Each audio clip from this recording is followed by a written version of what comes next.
If you can't be in the field chasing gun dogs, the next best thing is talking about it. Join Wade and Thomas as we discover the people, the places, and the birds, and of course, the gun dogs that make upland hunting our passion. This is the Setter Tales Podcast. Hey, welcome back to the Setter Tales Podcast, episode 52. As you can see, we've got some company in the studio tonight, and some cute dogs. I got Merle here. And we got Reba. That's Reba. And this is from Thomas's litter that we've been talking about all summer and into the fall. And so these guys will be maybe not so much this season, but boy, next year they ought to be going pretty strong. We'll be ready. We've taken them on some puppy walks and it did a little bit of bird introduction. And Merle's kind of like, yeah, I'm just a cool dude most of the time. And Reba here is our Spitfire. She grabs a bird and runs. She looks like it. She's got that right look now. to her. She's camera shy. They probably the hour and 45-minute drive down here. I'm sure they were hooting and hollering the whole time, and the dog box went out, and so. But yeah, I thought let's bring them down and introduce them to the world, and then we can kind of update as we go on as they get older. So. Well, I think it's kind of interesting that what we're talking about tonight, we've got Mike Mapes on tonight from Second Chance Bird Dogs. And so what happens is, I think this is a perfect kind of segue into his interview because, when puppies look like this, everybody wants one. Everybody thinks they can raise a gun dog or a puppy. And then you find out that there's a little more to it than just having fun and playing with dogs. There's a little more to the whole thing. And so we're going to get in with, talk to Mike here quickly. And we get to, come here, Merle. there we go. Fun stuff. Thanks, Vanna. Yeah, fun stuff. And so Mike Mapes with Second Chance Bird Dogs up in Michigan. Mike, thanks for coming on tonight. I appreciate it. Thank you guys for having me. Well, we want to talk about some of the great work you're doing up there and talk about grouse hunting and some other things that you do as well. And I know you're doing some guiding, but, we always hear some stories about some dogs maybe that didn't quite turn out or didn't get the opportunity that they should have gotten. And so tell us a little bit about how you started your organization and what you guys do up there. Yeah, so way back in the day, 5 years ago, it seems like just yesterday, but I'd gotten not necessarily out of bird hunting for a while, but I lived in a small town in a small house, and me and my wife got married. Long story short, moved back to our house in the country, our dream house, and I said, I'm going to get a bird dog. And I'd had bird dogs my whole life, ever since I can remember, grouse hunting with labs, or we had a German Shorthair growing up. And we moved to the country, and I'm getting a bird dog. My wife kind of looks at me weird, and I said, no, I'm getting my bird dog again, And I remember I was on Facebook one day, and I seen a Facebook post. Somebody said that they had a DK that they need to rehome because he was aggressive and wanted to fight with one of the other dogs they had. Just so turns out I knew this person from somebody. Went to look at the dog. His name was Nitro. Took him home that same night. And so Nitro was really my first rescue, you could say, 5 years ago. Fast forward a year, and I've been hunting with this dog. I've been guiding with this dog. Phenomenal dog, and everybody knows me as the guy that got this dog from somebody who knows where the dog's from. And this guy's got this amazing dog, and everybody thinks their dog's the best. But anyway, this lady contacted me through Facebook, and she said, I've got a bird dog that I can't control, and I wondered if you could take him for me, or if you were interested in having him. I had thought, yeah, I'd like to have two dogs. So I went and met Timber. Now Timber was one of those dogs. I think he was a year and a half when I first met him in a Petco parking lot, I think. And he wouldn't look at me, wouldn't look anywhere but up in the sky, over at the trees, and just bouncing off the walls nonstop. So I took this crazy dog home, started looking at his papers, and realized that he had 6 owners before me. And I started to realize just how crazy this dog was, right? and I trained him. Amazing hunter. He's actually my main grouse dog, and got this idea that, hey, I wonder how many more of these dogs are there out there, like Timber, like Nitro. Slowly started looking into this and getting one dog at a time, training them, finding them a home. And then I think it was 2021. I had a dog named, oh geez, I can't remember all the names now, right? It gets Um, difficult. yeah. I had a white dog, Hunter. His name was Hunter. White dog, white short hair with liver patches. And I was having a hard time finding a home. So I got on Facebook and I thought, I'm going to create this group so I can find these dogs a home. So I get on Facebook, woke up one morning, said Second Chance Bird Dogs, wrote it down, made a Facebook group, put some pictures on there. And it never dawned on me in a million years that people would actually message me with more dogs they wanted me to take, right? Yeah. I made this Facebook group so I could find these dogs homes and get these dogs out there. And here the first week, I have a guy message me from Indiana with 2 wire hairs. And I'm like, okay, I guess this is going to go the opposite way that I thought it would go. You got more And coming in than going out. right, yeah. So slowly but surely, I think it was Buck. I got Buck in February, and he was a big short hair. And I met this guy that I knew was really not the greatest dog owner, and he was breeding dogs. And I met him in Lansing, and I paid $675 for a dog I couldn't even touch, that smelled like he'd been sleeping in his own poop and pee for months, and felt bad for the dog. Got home and I made a live video that night. I woke up the next morning to over 2,000 people had joined the group just because of that video. And from there, it's just exploded, right? And I So think let's, go ahead. if you don't mind, let's drill down a little bit on. I know when you get a dog, any dog, but specifically some of them that you know have gone through 5 or 6 owners before you Right. get to put your hands on them. What is, I guess, what is your mindset and what is your strategy to do to approach with that dog? I mean, there's every one of them is different. I understand that, but Right. typically, what is your process when you get a new dog that's coming into your kennel? Yeah. Well, the one thing that I have going for me more than 9 times out of 10 is the fact that most of the dogs I get have never hunted. Previous owners are not hunters. They've never thought about hunting, never wanted to hunt. So I have that for what I'm doing in the process and where I'm trying to go with these dogs. That's a good thing for me, right? Because nobody's screwed up the training up until that point. I mean, the biggest thing I typically have to worry about is an e-collar or electric fence that people have around their perimeter fence Right. around their property. The first time I bring a dog out in the field and put an e-collar on him, he kind of looks at me and sits down, right? Because he doesn't know where to go. But they've never been introduced to birds. They've never been introduced to gunfire. Pretty much every dog I get goes through that same puppy program that you guys are going to take those puppies through that you just had in your laps, right? Even though it's a 2, 3, 4-year-old dog, I bring them right back to basics. Let's chase birds. Let's have fun. And then I kind of step it up from there. Like you said, every dog's different. So every training program, I try to stay on the same track, but we veer off it quite a bit for different dogs and different breeds. I saw one of your videos where you had a new dog or a dog you hadn't had very long. And I mean, you couldn't even get the dog to come out of the kennel. I mean, you could tell the dog Right. was just, afraid,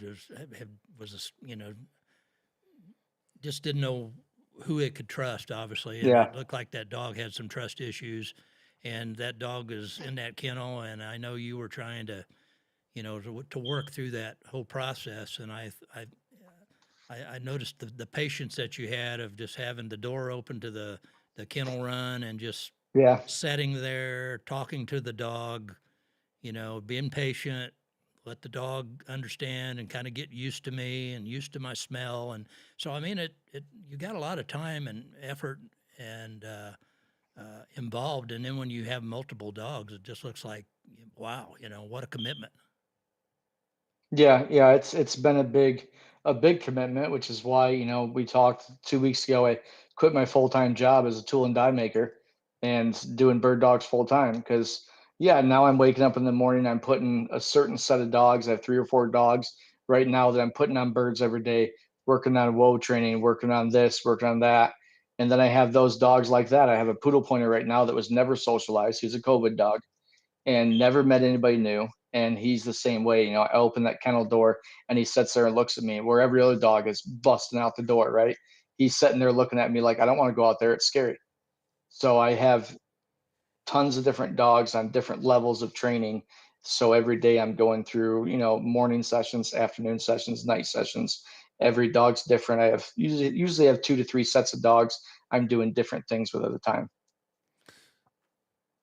And you know, as far as, you know, you probably get, when these dogs haven't ever done anything but be in the house or be in a crate, and you know, like we talked earlier before the show, is they're cute when they're little, and then these dogs, people aren't. Are you getting them from just regular everyday people, or are you getting from people that may think they want to hunt and then they get a hunting dog and they're like, well, I don't have time? Is there like a mixture of that, or you would There's a predominantly say big they bought it because it was a cute puppy? There's a mixture of each. I would say as far as that goes, it's a half and half. You know, we call it a second chance bird dog rescue. Uniquely enough, a lot of the dogs I get, I might have 1 or 2 real rescues in the kennel at a time. I have an English pointer right now that I saved from being euthanized down in New Mexico, that we picked up and brought up here. But then I have another dog who came from an extremely good home that came with all of his vet records, all of his papers. They brought 2 or 3 different beds with them, 2 or 3 bags of food, all of his heartworm medicine. I mean, he came with a car full of stuff for him, you know. So I have one extreme to the next. But the majority of the dogs that I get are people that got this puppy because he's cute and he's cuddly, and they always wanted one. And wire hairs are they're a big part of that. Everybody wants a wire hair because they're just the cutest puppies in the world. And I usually get them when they're about a year to a year and a half old, when they start killing things in the yard and, you know, stuff like that. Biting the Um, FedEx guy and Biting, that's a big one. I get a lot of bite case dogs. Yep.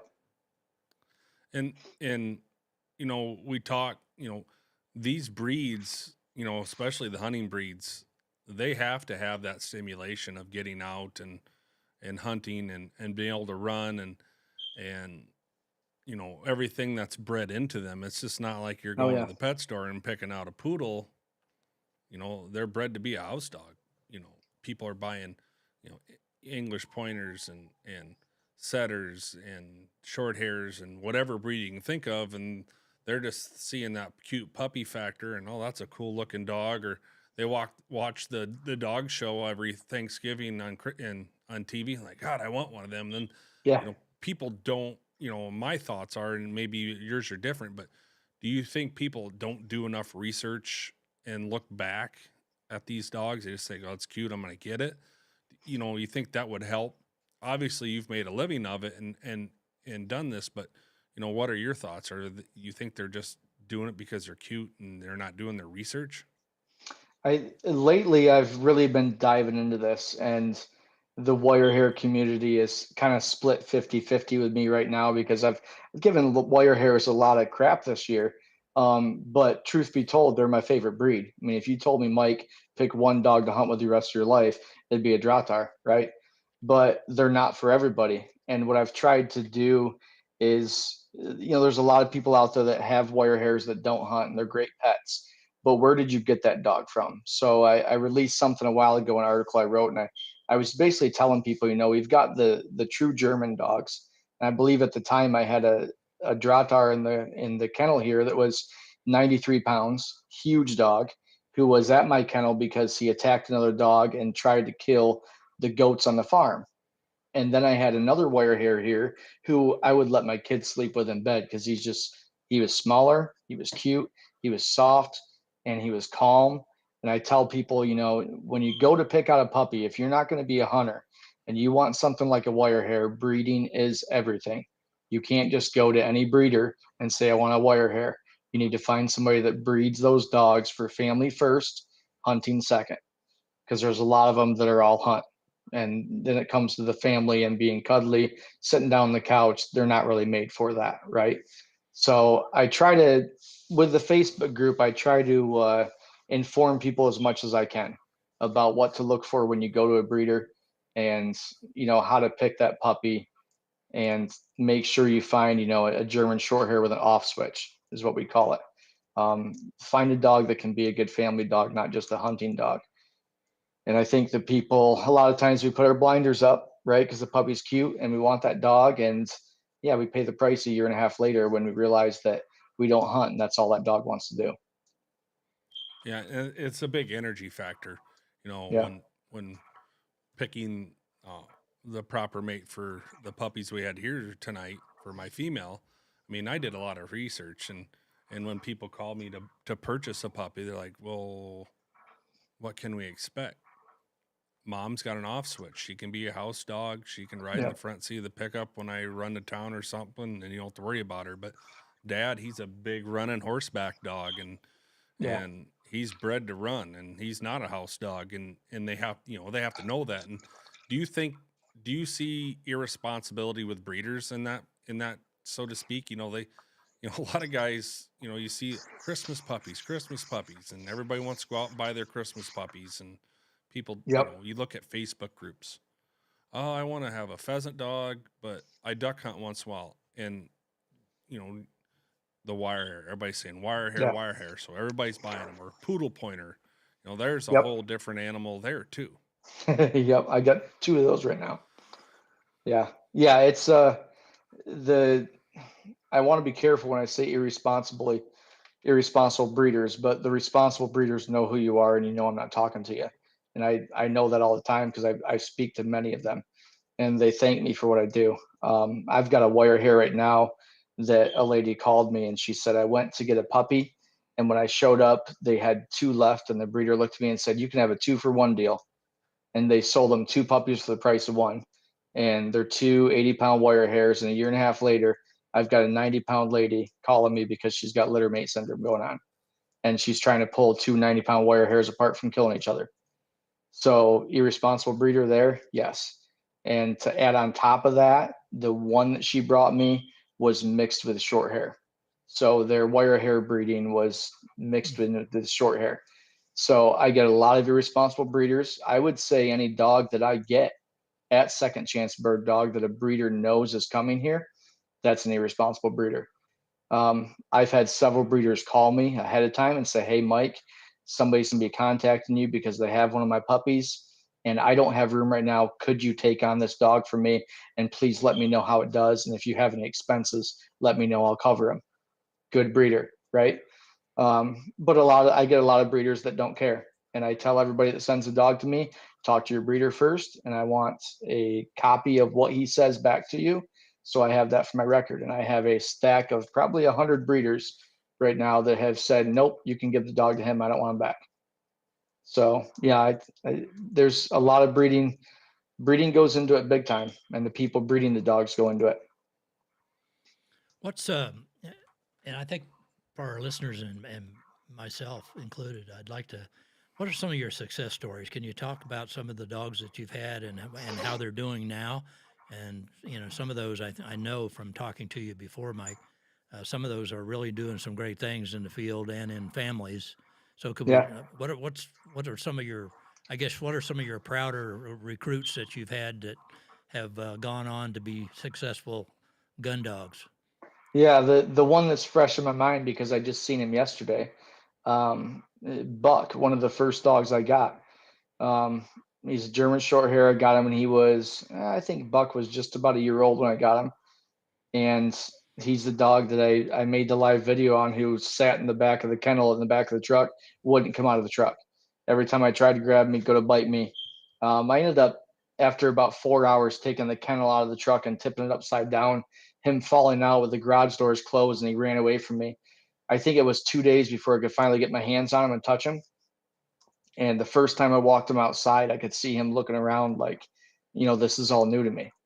I had him for about a month, started putting him on birds, started having fun with him and realizing that he needed more than to be trained to be a bird dog right now. You can just tell the dog needs more than that. And that bird training can come later. Let's get a family and let's get established here. About the same time I figured that out in my head, I had an older couple call me, tell me they were looking for a short hair at a rescue and they couldn't get approved from any rescue because they didn't have a fenced in backyard. They were going to use an e-collar. There were all these things that other shelters wouldn't approve them for. And I said, yeah, come to the house. I got a dog I want you to meet. So this older couple came to the house, met Buck, and took him home that same day. A month later, we found out he had heartworm. So we had to treat that. We raised the money and had that treated, had that cured. And long story short, I met Buck, and Brian's his name, his owner. I met them at the pheasant release program here in Michigan, about 20 minutes away from my house. I met him yesterday for a hunt. And to watch that dog from, 2 years ago till now, watch him hunt pheasants yesterday. And it killed me because he went on point at one time, and I walked in, there was a big autumn olive bush, walked in there, and he kind of ran away, and I thought, the bird's gone. And I didn't follow him. I should have. I know better, trust the dog. And he goes barreling over about 50 yards to my left. And next thing I know, I hear a rooster cackle, and it flies away, and he's just standing there watching it. And then he looks over at me like, where were you at? But that's a dog that when I first got him, you'd never think would amount to really any type of pet or hunting dog. And this guy drives in the passenger seat of the truck with the guy every day. He meets new family members all the time. He lives in the inside of the house. He's a true gentleman's dog. And that's a huge success story for us. Everybody loves that dog. I think everybody on the Facebook group knows who that dog is and has followed that dog from day one. I had a gun shy wire hair one time that was getting aggressive in his home. And so I get this dog that's not only gun shy, but he's aggressive. Well, that's two pretty bad things for a bird dog, right? The aggressiveness I kind of chalked up to he just needs to hit a reset. So we reset that and did some training, and then just put him on birds, and more birds. And I had him for about 45 to 50 days. And I shot my first pheasant over him. And he's actually guiding now with me. My friend runs him at one of the clubs that we guide at. And he went from gun shy to 5 or 6 guys unloading their shotguns over top of him at a pheasant club, Wow. Now, Really, I have a lot of good success stories. so you mentioned a word, and for our viewers to hear this, and I think it's important for anybody that's got a bird dog. You implement fun Yep. a lot. Yeah. And Every day. explain that to people, because you see people there that have trained dogs and they're just constantly barking. They're constantly giving commands. It's just never ending, either when you're Yeah. in the house, you're outside working the dog, or even hunting. Explain that fun aspect of what you're saying and how that's successful. Yeah, I kind of chalk that up to just my personality of how I established that. And then I think I established it, then really found out it was a thing, right? So growing up, we would play football, and my buddies would be foaming at the mouth and mad and ready to rip each other's face off. And I was always the guy in the end that was like, it's just a game, guys. Let's have fun, right? And I'm the exact same way when it comes to training bird dogs. I don't care if it takes 10 birds or 500 birds. The dog's going to point. It's in his blood. Take him hunting. Have fun. And I do that with all my training. Everybody that brings a dog to me for board and train loves it, because their dog, when they come to pick him up, doesn't want to leave. 9 times out of 10, they come to pick up their dog runs right past them to the pigeon coop and comes up and runs and jumps on me and wants to go chase birds. And they're like, why? It must be fun here. It's fun here. And I think a lot of people have lost that in the bird dog world, and everybody's gotten so serious and so dead set on, let's find a bird, let's kill it. Everybody's forgot to just go with it and have fun. And that's a big part of training with dogs. I think that's a big part of having, I say a happy dog, but really it's true. I mean, I want a dog that wants to be out there having fun. I don't want a dog that's doing it because it's his job. I want a dog that's doing it because it's fun for him, and he enjoys doing it with me as much as I enjoy doing it with him. Yeah, and that's the answer I was hoping you were going to give, because Yeah. you see it. And when you get a dog that just turns into a robot, they don't, and then when they make a mistake, it's even worse, it seems. Yeah. If that dog's out there having fun, being carefree and doing what their brain's telling them to do as far as instinct and all that, it's way more fun to go hunting with him than a dog that's looking over his shoulder all the time, wondering, okay, am I Worried, doing this right? Am I doing this wrong? let nature do its job, and as long as there's a handle on that dog, they're gonna have fun. Yeah, yeah. I just today I had somebody ask me. I was guiding up at a club up north, and I had somebody ask me if I force fetched my lab. And I said, no. I said, it's not that I don't believe in force fetch. It's not that I'm not for it. I said, I don't like it myself. I don't do it myself. And he says, oh, well, he retrieves really good. And I said, yeah, he just started about 3 weeks ago. And my lab's about 14 months old. So I've been guiding with him ever since he was 6 months old. So from 6 months until right now, 14 months, he has ran to the bird and stood over top of the bird. And I have happily walked over there and grabbed the bird, tell him good boy, and put it in my bird bag. And most people look at that and they're yelling at me, Mike, you need to get that dog to fetch. And I've smiled at all of them the last 8 months and said he'll do it when he's ready. And 3 weeks ago, they shot a bird over him. It was 117 yards away. He was on his back legs like this, and he turned and looked at me, and I said, "Get it." And he ran to it, grabbed the bird, brought it right to my feet, and dropped it, and looked at me like, I did it, Dad. And he has picked up every bird since then and brought it right to my feet. And we're having fun. It's just natural for him. So one of the so obviously you've had some successes, and that just obviously drives you to do it again. So even some of these real problem dogs, you're looking at Buck and some other dogs going, well, I remember what they were like, so this is a challenge, but I can see the finish line. I can see what this dog Yeah. can be, and but uh, and I know your success and people hearing about you has made more of a demand. Now people know about you. You're Yeah. getting more interest, and I know you've had to expand your operation. We talked about that a little bit on the phone. So Yeah. what was that all about, and what went into the decision making about you wanting to expand your building to be able to accommodate more dogs? Well, it was always, I had X amount of dogs here. I have X amount of dogs waiting to come here. And it got to where I had, this isn't exact numbers, but let's say I had 10 dogs here and I had 20 dogs waiting to come. And, I had to find that magic number for me that says, okay, I can handle this many dogs and this many dogs can be waiting to come here. And it's typically between 4 and 6 dogs at a time that are waiting to come to me. Right now, I have 4 dogs on call waiting. When I have room for them, they're coming. And I have 18 dogs here at the house. Of course, 6 are my own. So I've got 12 other kennels there that are open that I have dogs in right now that are in training. And I don't think I want to expand beyond that quite yet. I think I could probably do maybe an extra boarding kennel, but that's about it. 20 dogs, that's max for me. I mean, that's a lot of dogs to take care of every day, run every day. But I also hate seeing dogs get euthanized because someone doesn't understand what they need, or B, get passed on like timber from home to home to home. Right, So right. I'm trying to accommodate the need, while also not getting over my head. And I think we're maxed out right now, and I think we're doing pretty good with the number we've got. We're able to accommodate and help the bird dog world out in a way that we need to. Now, do you have any dogs looking for homes right now, or are they all spoken for? Every dog that I have right now is pretty much spoken for.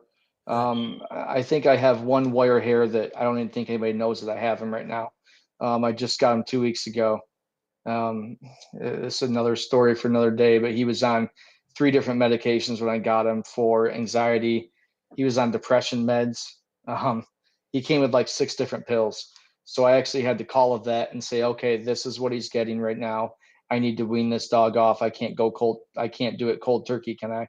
And they're like, no, you need to, so I had to take the pills to my vet, and he had to look at them and give me a regimen basically for the Oh, next wow. 2 weeks. This is what you give the dog. This is how you cut it back. And it's awesome because I've watched that dog day to day become himself again. And he is a hyper crazy fun wire hair, and I didn't have that day one. Day one I had a dog that stood there, looked at me like he was a zombie because he was all drugged up, and I finally getting a good dog. But yeah, other than that, every dog I have has a home lined up. They're waiting on me to train them. I have people contact me, at least 8 to 10 people contact me every day asking me, how is Duke doing? How's Oliver doing? How's Odin doing? And I send all those people videos, pictures. And try to keep everybody updated. Typically 30 days is what it takes for me, depending on the dog, of course. But I like to, within 30 days of getting the dog, have that dog in a new home and at least started. There are times that I will rehome a dog and tell the person, bring him back next week. We're going to go to Haymarsh Hunt Club, which is right down the road from my house. We're going to go hunting out there, and I'm going to work the dog, and we're going to keep working with you. And I've met new owners quite a few times like that on occasion, and no cost to them. I'll take care of it. Let's show up. Let's finish some training up for the dog. Now, are you using any of those dogs in your guided hunt program? I mean, it sounds like you kind of get them involved in your. Yes. You have Yep. your own dogs, but do you try to get some experience or get some exposure to some of your rescue dogs as well in that guided environment? Yes, exactly. Two of the 6 dogs that I have are rescue dogs that will probably go to a new home eventually. I like to keep 2 or 3 on my string and guide with them just to get a more finished out, perfect dog. And people like to see it too, right? Right. Everybody, when I guide a hunt, people show up and they see second chance bird dogs, and the first question is, "Oh, what is that?" So I give them the quick story, and I tell them, "Yeah, I got this dog a month ago, and he's hunting birds," and they're all amazed, and people love it. They love the idea of it, and they love watching the dog and the amazement in their eyes when they know the dog's only been doing it for a month. Have you found any new homes that way for any clients that you've Yes. taken on client hunts? Another warm and fuzzy story. A year ago, last week, I guided a gentleman at a club up north, and at the end of the hunt, he looked at me and said, "If you ever get a Griffon, I want you to call me and let me know." And I said, "Well, I don't have a Griffon, but I said I do have a wire hair." And I showed him a picture. And a month later, he came and picked up that dog. That dog's name was Sherlock. I showed up at the same club last weekend, and the manager came up to me and said, "Sorry, Mike, you didn't need to bring your dogs. They got their own dog." And I said, "Oh, okay, that's fine. My dogs can sit in the kennel. It's nothing new to them." And I walked out the door, and there stands Sherlock with his owner. And I yelled Sherlock, and he kind of turned around, looked at me, and started wagging his tail. And I actually got to go out hunting. His owner handed me his Garmin, said, "Here, you know how to work them. I'm going to shoot the gun. You do that part." So I got to go out a year later and guide with a dog I had trained a year ago. Very cool. That was awesome for me. Now, what's your hunting like? Your wild bird hunting? What do you do up there? What do you like to do, and how do you incorporate some of your dogs into that? I love grouse hunting. Love grouse hunting. I love woodcock hunting, and grouse hunting. Wild pheasant hunting. We don't have a lot of it here in Michigan. They just started the pheasant release initiative this year, so we've been doing some of that. I do have wild birds around my property, my house, so I'll hunt them every year. But grouse hunting is a big passion of mine. I haven't, the last 2 years running the rescue, haven't had a ton of time to do it. But this year I've really made some time to get up there on weekends. And as you guys probably know, every dog can be a pheasant or a preserve bird dog, but not every dog can be a grouse dog, and it takes a special dog to do that. So I'm not going to say every one of my rescues can be a grouse dog, but I have taken them out before and introduced them to wild birds and shown them that side of life. And really quick if they're going to make a good grouse dog or not. Um, but again, we talked about the fun aspect. It is fun for me to watch a dog that I got a month ago that had no clue what life was about, and watching that dog run in the woods, wagging his tail, pointing woodcock or grouse. That's the icing on the cake. Whether you get the bird or not, that's a win for me. You know, a little bit ago we talked, you said you had, you know, a bunch of people in line to get their dog trained. Do you do anything before they bring their dog? Do you have like a small regimen you want these people to do before they bring the dog to you? Especially if it's like a rescue they get somewhere. Do you have something that you have them do at home while they're waiting to get into the kennel to get training? I'm fortunate enough that most of my clientele are people who have had previous bird dogs. The bread and butter of my clients is the 50 to 60-year-old gentlemen that don't want a puppy. It's too much for them. They don't want their shoes chewed up. They don't want to potty train. They've had bird dogs their whole life. So I'm fortunate in that aspect where most of these guys getting bird dogs from me know how to handle a bird dog. If there is that case, and there has been quite a few times where it's their first bird dog, yeah, I'll give them a list of things to get. And, I'll call Collar Clinic in Traverse City and line up an e-collar for them and other things that they need. And I'll give them a checklist, make sure you have this, this, and this. And those are the people I really like to get involved in the training. So they'll come to the house a couple times and they'll run with the dog with me and, well, what's he doing there? Or why is he doing this? And I can really explain things to him. And I might meet him up later for another hunt outside of my house. But yeah, I like to get the new people involved as much as possible. I have a list of questions I ask people when they want a dog from me that really kind of gives me a good idea where they set as far as do they know how to handle this dog or have they had this dog before. Um, so I have a very strict vetting process. I like to think that it's hard to get a dog from me. I've made a lot of people mad in the past because they haven't got a dog from me, and it makes me kind of sad thinking I decline somebody from getting a dog, but it also makes me think, okay, yeah, you're doing things right because not everybody can be approved. It's the ugly truth. That you just got rid of a bunch of puppies. So the vetting process is stressful and it takes a lot of time, but you have to make sure it's done right because now they're here for a reason, and I don't want that to happen again. Yeah, and it's difficult. It's hard to say no, but when you're vetting them kind of people, and you get, of course, Facebook, you get a million messages. Yeah. You can almost tell by the first couple questions that they ask that these Yeah. people have no idea what they're getting into. And Yep. you want to make sure them puppies are put in or an adult dog are put in the home where they're gonna be happy, they're gonna have fun, but they're also gonna be used for what we brought them on this earth to be used for. Correct. As far as when you have pups or get an older dog, do you have them spayed and neutered before you send them back out? So, if there is a case, they don't get just sent in to somebody that, oh, I can have puppies and sell all these puppies, and maybe he'll get them back and then he'll train them and then we can buy them again. That thing. Do you do anything like that? What a rescue would do? Yeah, most of my dogs I get are already spayed and neutered. I would say 9 times out of 10 they are. Again, they're from non-hunting homes. Most of those homes are people that strongly believe in spay and neuter.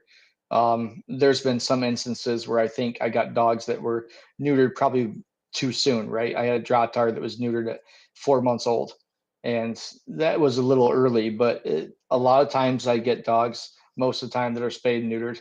I think I have maybe 2 dogs out of the 12 in my kennel right now that are still intact.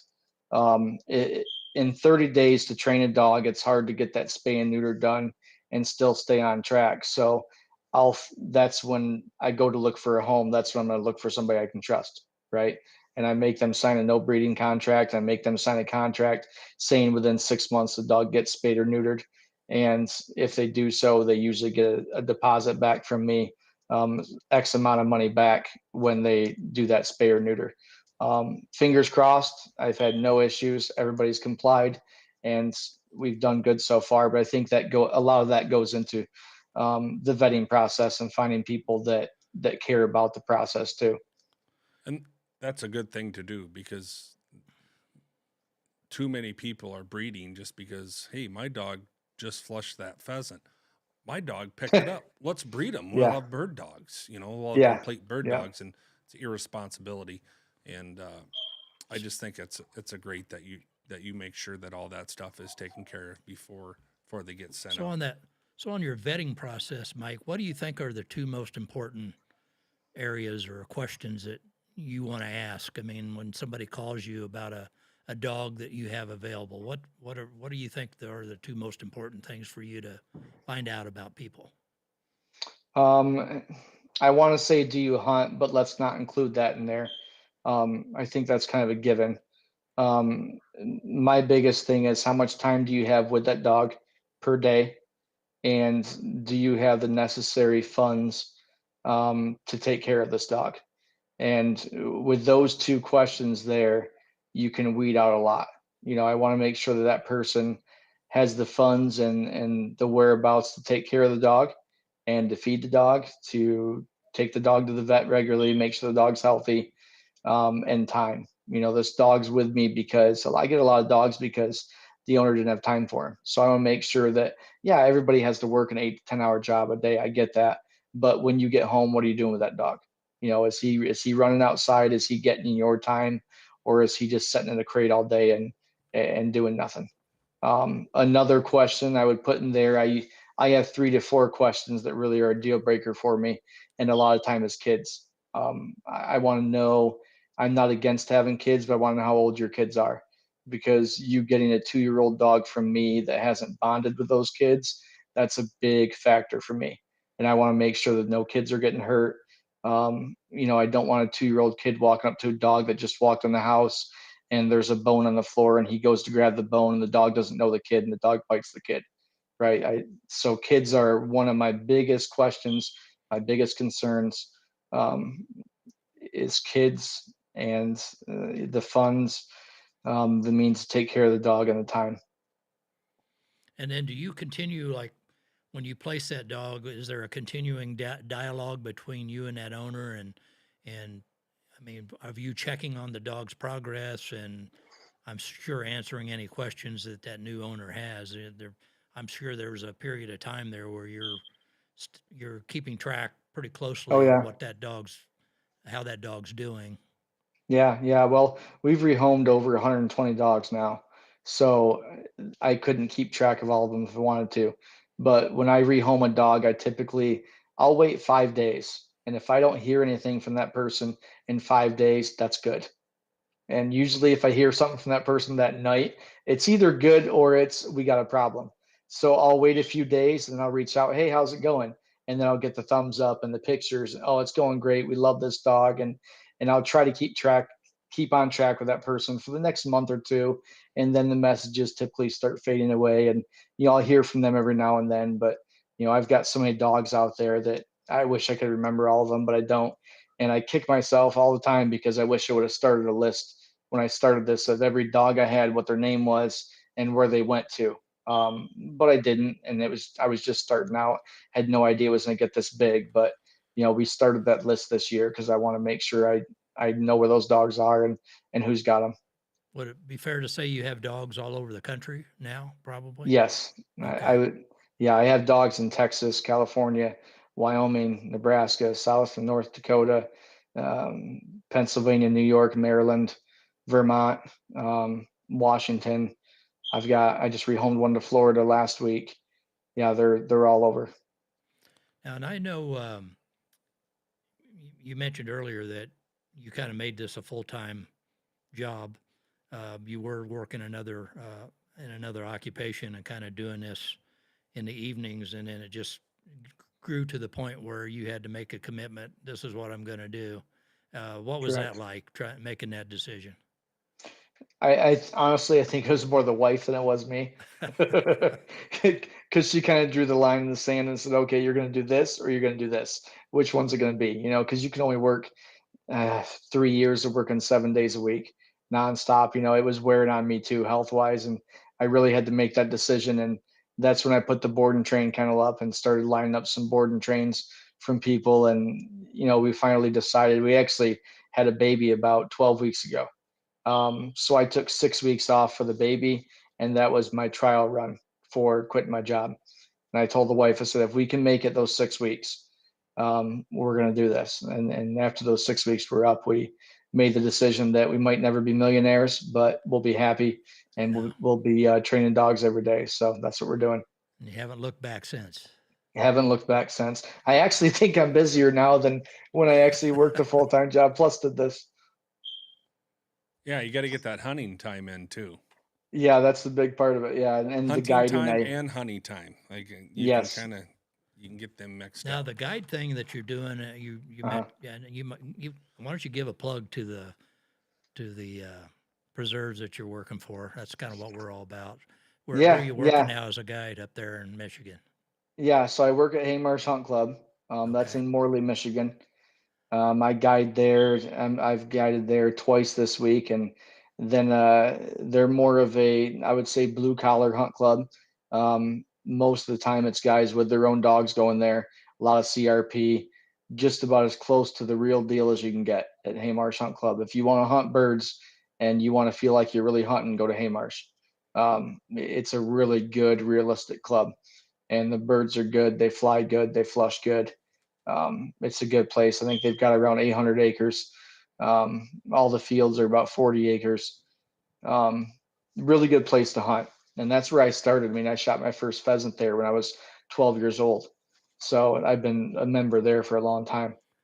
Now, And then the other, years ago, the the wild pheasants, that was pretty big in Michigan back in the day, right? I mean, I know that the yeah, numbers aren't there now, but there was a time when wild bird hunting in Michigan was pretty big stuff, correct?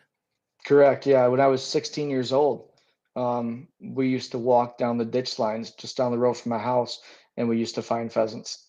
We even found grouse on our 10 acres when I was 16 in high school, quite a bit of pheasants, and there still is a lot of pheasants around.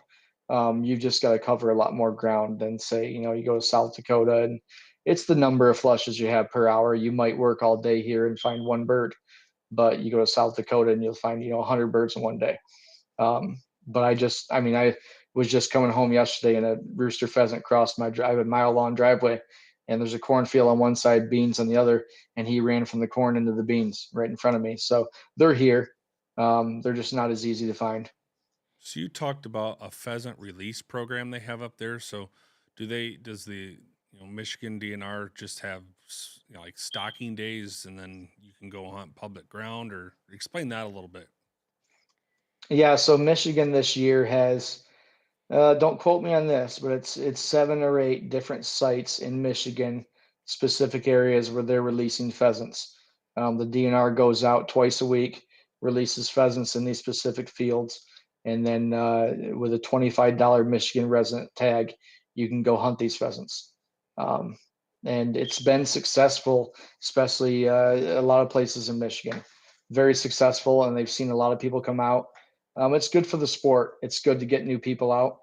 I wish there was a lot of younger people. I wish there was more younger people doing this. And I think with this program, you'll see a lot more younger people get into it. I'm really big on the youth getting out hunting. I'm actually guiding at a club in Southern Michigan this Saturday for Pheasants Forever Youth Hunt.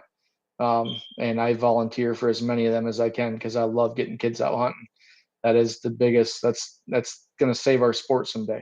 That's A the lot of lifeline for sure. yeah, it's the lifeline. Yeah, if we get these kids doing it, then maybe their dads will want to do it, and it keeps things going. So I love seeing kids out hunting. It's the best thing for our sport is to get the younger folks out hunting. Yeah, and if you don't, that's the sport dies, and Yeah, you see it a lot. And when hunting got hard in Iowa, I just had my chapter's youth hunt last week, and when I started 20 years ago, we had 53 kids, and luckily scratched up 12, and 10 showed up. So wow, I can really see, and our birds kind of died to nothing until now they're coming back. So now I'm seeing a little more, and it's a good thing, to see getting kids out, and I thank you just from me personally for taking that time to make sure you're getting a kid out hunting, because that yeah, if it don't, it won't be second chance gun dogs anymore. If you don't have people hunting, it's going to be yeah, just second chance dogs, and you don't want that. So yeah, What's the yeah. and just to kind of wrap up uh, our discussion tonight, what's the main thing or the takeaway you'd like people to know about your operation up there, Mike? What do you think the best message is to tell everybody that's listening what you need, what you're all about? I mean, is there something in particular that you want to make sure people know about I what you're I think doing? I think the biggest thing is just to follow Second Chance Bird Dogs on Facebook. When I need something, I post it on there. And I think I just checked today, it was 23,000 people in the Facebook group. I don't know why I started a Facebook group for it versus a page, but I tried starting a page a while ago and it didn't go anywhere. So I just kept the group up. I think people like it because they can interact, they can see what's going on. And the more people that we get, the more sponsors we get. You get over 20,000 members of the group, and hey, I get an email from Garmin, from some random guy, or I get an email from this, and they're starting to look into it. So that support alone is a big part of Second Chance Bird Dogs, and I call them my army. Anytime I need anything, I put a Facebook post up, and within 5 minutes I'll have it. I remember one time I think I needed 2 Karunda beds for the kennel. And I was like, hey, everybody, I need 2 beds. If anybody would like to donate any, I had 12 beds show up the next day. Right. So the people like what I'm doing. Go to the Facebook page, group page, join it. If I need something, you'll know, because I'll put it up there. That's the biggest way to support me, is just to keep that going. Keep it popular, keep the post out there, and just support us, whether it be financially or just physically through the Facebook, sharing the post. Just keep us out there, and the dogs need it. The dogs need homes. If you're looking for a dog, if you want a puppy, you want a puppy, and I'm not going to steer you away from that. But if you're looking for a starter bird dog, maybe you've got a 13, 14-year-old kid and you guys want to start hunting and you don't really know how to train a dog, look at Second Chance Bird Dogs, because I've got, like I said, most of my dogs are taken right now, but I get a lot of good dogs. And I think the rescue thing kind of scares some people away. But a lot of the dogs I get, 9 times out of 10, are really good dogs. And they turn out to be really good bird dogs, and they're going to be good family dogs too. Don't steer away from it. I put up a post a while ago telling people that if you got a rescue dog from a shelter and you wanted it trained, I would train it at half price for you, because I believe in it that much. I mean, there's dogs out there that need homes and that can make good bird dogs. So yeah, follow the group page, keep sharing our stuff. We have a YouTube channel too, Instagram. Liking and sharing and supporting the Facebook page does the biggest thing for us than anything. And then if I need something, you'll know, because I'll put it on there. So you obviously love bird dogs. We always end the show with, what is your favorite bird dog story?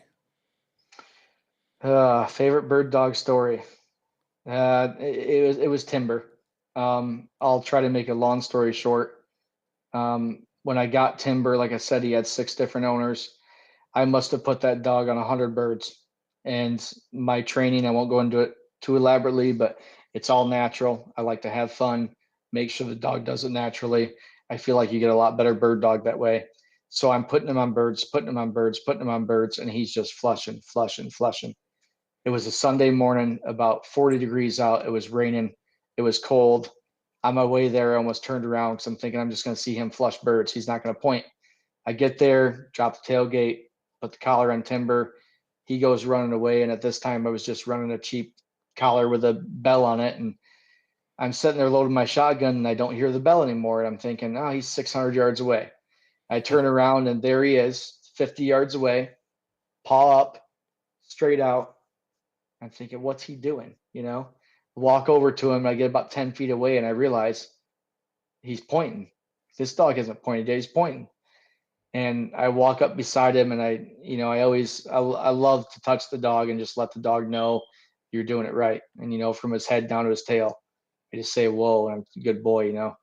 And I took another step forward, and this big old rooster flies up, and I shoot it. He runs over to it, grabs it, brings it back, drops it at my feet. And if you were anywhere within probably a 5-mile radius, you probably heard me screaming. I mean, I remember picking him up and doing circles in the field and just screaming, hollering, so happy.